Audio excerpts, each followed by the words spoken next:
ناظرین کرام، السلام علیکم ورحمۃ اللہ وبرکاتہ۔ نحمدہ ونصلی علی رسولہ الکریم، اما بعد فاعوذ باللہ من الشیطان الرجیم، بسم اللہ الرحمن الرحیم۔ ان الصلاۃ تنہی عن الفحشاء والمنکر، صدق اللہ العظیم، صلی اللہ علی النبی الامی وآلہ صلی اللہ تعالی علیہ وسلم۔ اللہ رب العزت نے قرآن مقدس میں ارشاد فرمایا، بے شک نماز بے حیائی اور بری باتوں سے روکتی ہے۔ اب نماز کے متعلق جو سب سے پہلے شرائط ہیں ہم ان کا ذکر کر رہے ہیں۔ پچھلی ویڈیو میں ہم نے نماز کے شرائط بیان کیے اور پھر وضو اور غسل کا مختصر طریقہ بیان کیا۔ اب اس ویڈیو میں فرائض وضو کے بعد وضو میں کتنی چیزیں مکروہ ہوتی ہیں۔ مکروہ کہتے ہیں ہمارے بچے، اسٹوڈنٹس اور ہمارے نوجوان ساتھی جو بھائی ہیں، بزرگ ہیں، ان کے لیے آسان طریقے سے سادے الفاظ میں بیان کرنے کی اور سمجھانے کی مسائل کو کوشش کرتے ہیں۔ مکروہ کہتے ہیں ناپسند چیز کو، ناپسند کام کو مکروہ کہا جاتا ہے۔ یوں ہی نماز کے بھی مکروہات ہوتے ہیں، اسی طریقے سے وضو کے بھی مکروہات ہیں۔ وضو میں کون کون سی باتیں مکروہ ہیں، کون کون سا کام کرنا وضو میں کراہت ہے، تو ناپسند چیز کو مکروہ کہتے ہیں، کراہت۔ وضو کے مکروہات یعنی وہ باتیں جو وضو میں نہ ہونی چاہیے۔ عورت کے غسل یا وضو کے بچے پانی سے اگر وضو کیا تو پھر وضو میں کراہت ہے۔ وضو تو ہو جاتا ہے، ایسا نہیں کہ وضو نہیں ہوگا، لیکن ناپسند جس کو کہا جاتا ہے کراہت ہے۔ نجس جگہ وضو کا پانی گرانا، جہاں وضو کر رہے ہیں اس جگہ پر کچھ جگہ نجس بھی ہے تو وہاں پر وضو کا پانی گرانا، قطرے ٹپکانا، یہ بھی وضو کرنے میں مکروہ ہے۔ مسجد کے اندر وضو کرنا، وضو کے پانی کے قطرے وضو کے برتن میں ٹپکانا، قبلہ کی طرف کلی کا پانی یا ناک یا کھکار یا تھوک ڈالنا۔ مسجد کے اندر وضو کرنا، دیکھیے دور حاضر میں آج کل اکثر و بیشتر مسجد سے متصل ہی ملے ہوئے ہی ہمارے سماج کے لوگ وضو خانے بنا دیتے ہیں، جس سے نمازی حضرات جب وضو کرتے ہیں اور جماعت چھوٹنے کا اندیشہ رہتا ہے، رکعت چھوٹنے کا، تو وہ جلدی وضو کر کے یوں ہی بھاگتے جاتے ہیں رکعت پانے کے لیے۔ تو جب وضو کے جو اعضاء ہیں دھوئے ہوئے ان کو پوچھا بھی نہیں اور رکعت پکڑنے کے لیے بھاگ رہے ہیں، تو رکعت پکڑنے کے چکر میں جو قطرات ہوتے ہیں ٹپکتے ہوئے، وہ مسجد میں ٹپکتے ہوئے چلے جاتے ہیں۔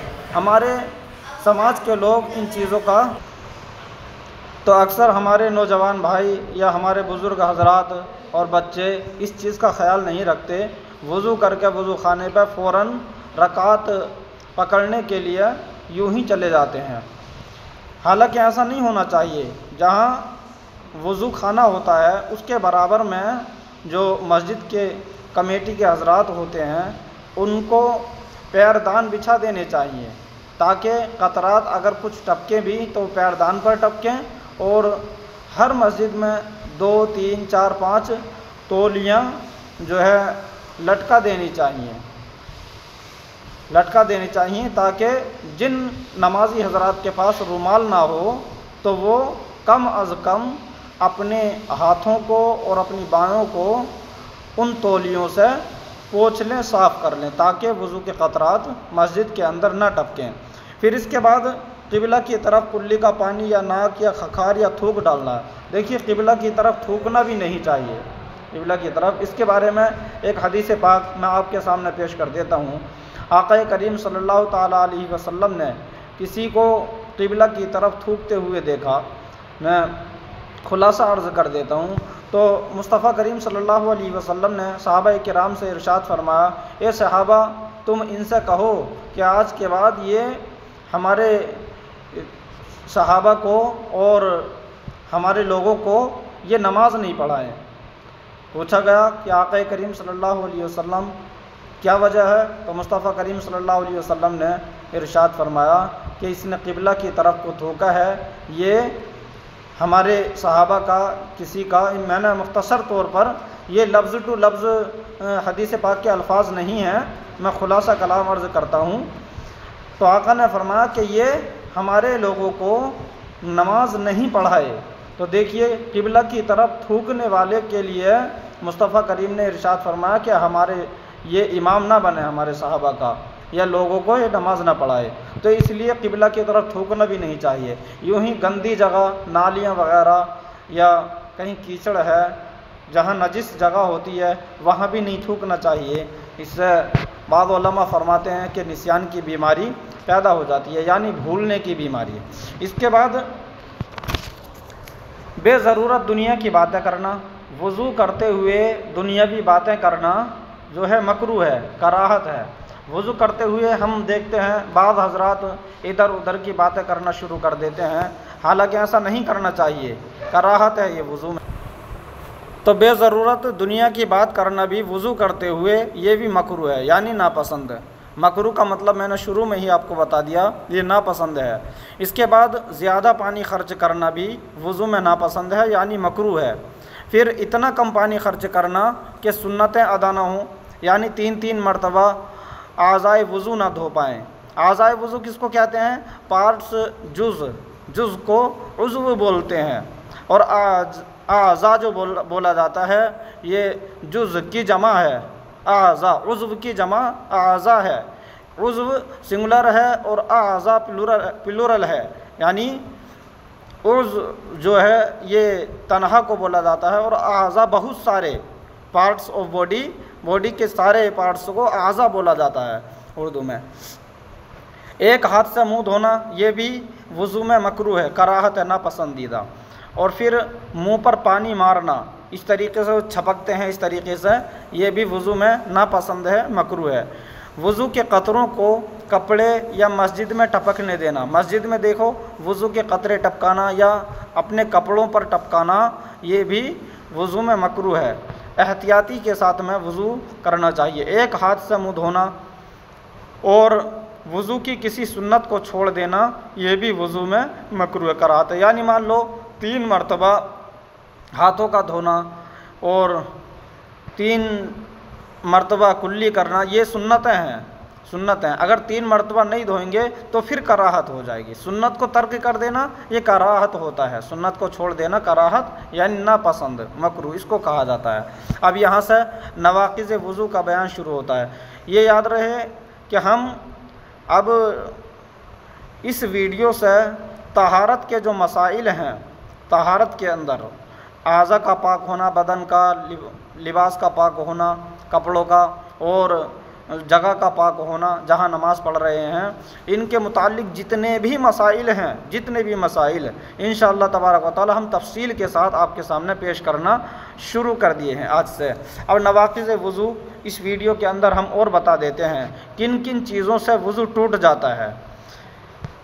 پاخانہ، پیشاب یا ریح کا خارج ہونا، کیڑا اور پتھری کا آگے یا پیچھے کے مقام سے نکلنا، ودی وہ سفید رطوبت جو پیشاب کے ساتھ نکلتی ہے اس کو ودی بولا جاتا ہے، اور مزی وہ رطوبت جو شہوت کی حالت میں انزال سے پہلے نکلتی ہے، شہوت کی حالت میں انزال ہونے سے پہلے نکلتی ہے، یہ بھی وضو کو توڑ دیتی ہے۔ اور منی کا نکلنا، خون اور پیپ اور زرد پانی کا نکل کر بہنا، کھانے یا پانی یا پت یا جمع خون کی منہ بھر قے ہونا، جنون یعنی پاگل کا ہو جانا، ان تمام چیزوں سے وضو ٹوٹ جاتا ہے۔ غشی کا آ جانا، غشی کہتے ہیں بے ہوش ہو جانا، خواہ نشے کھانے سے ہو یا بیماری سے۔ بے ہوشی اتنا نشہ کہ چلنے میں پاؤں لڑکھڑائیں، اس سے بھی وضو ٹوٹ جاتا ہے۔ علاوہ نماز جنازہ کے کسی نماز میں قہقہا، نیند سے بھی وضو ٹوٹ جاتا ہے، قہقہا ہنسنے سے بھی وضو ٹوٹ جاتا ہے۔ اس کے متعلق 2-3 مسائل ہم اور آپ کے سامنے رکھ دیتے ہیں، اہم مسائل ہیں۔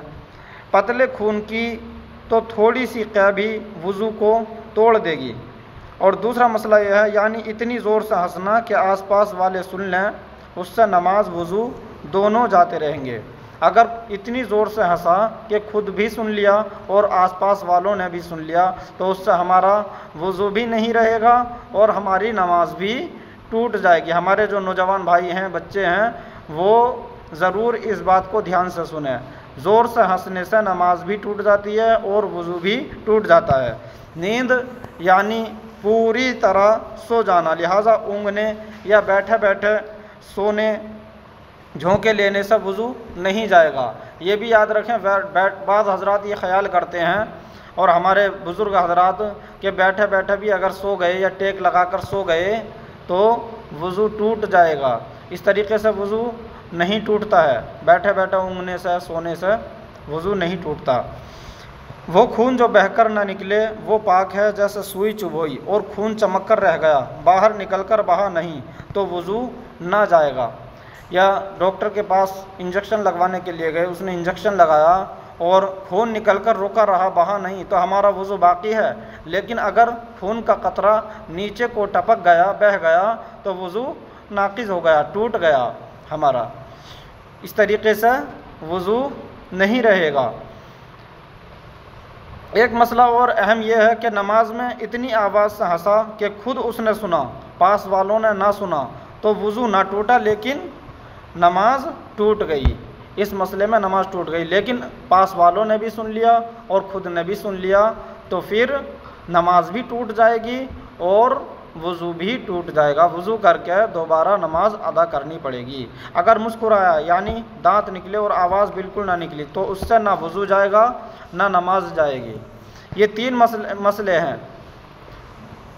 تینوں آپس میں ایک دوسرے سے ملتے جلتے ہیں۔ اگر مسکرایا اور آواز نہیں نکلی ہنسنے کی تو نہ وضو جائے گا اور نہ نماز جائے گی، اور اتنی تیز ہنسا کہ خود نے سنا دوسروں نے نہیں سنا تو نماز ٹوٹ جائے گی، لیکن وضو نہیں ٹوٹے گا۔ اور ایک صورت یہ ہے کہ خود نے بھی سن لیا اپنی ہنسنے کو اور دوسروں نے بھی سن لیا، تو اس صورت میں نماز بھی ٹوٹ جائے گی اور وضو بھی ٹوٹ جائے گا۔ جو ہمارے نوجوان حضرات ہیں اور ہمارے بچے ہیں وہ ان مسائل کو غور و فکر کے ساتھ سماعت کریں اور عمل کرنے کی کوشش کریں۔ انشاءاللہ تبارک و تعالی اب اس کے بعد غسل کا طریقہ اور اس کے متعلق جو اہم مسائل ہیں تفصیل کے ساتھ ذکر کیے جائیں گے۔ کسی کو کچھ سوال کرنا ہو اس کے متعلق تو وہ کمنٹ میں سوال کر سکتے ہیں۔ السلام علیکم ورحمۃ اللہ وبرکاتہ۔ مولا تبارک و تعالی ہم سب کو اعمال صالحہ کی توفیق عطا فرمائے، ایمان پر خاتمہ فرمائے، آمین۔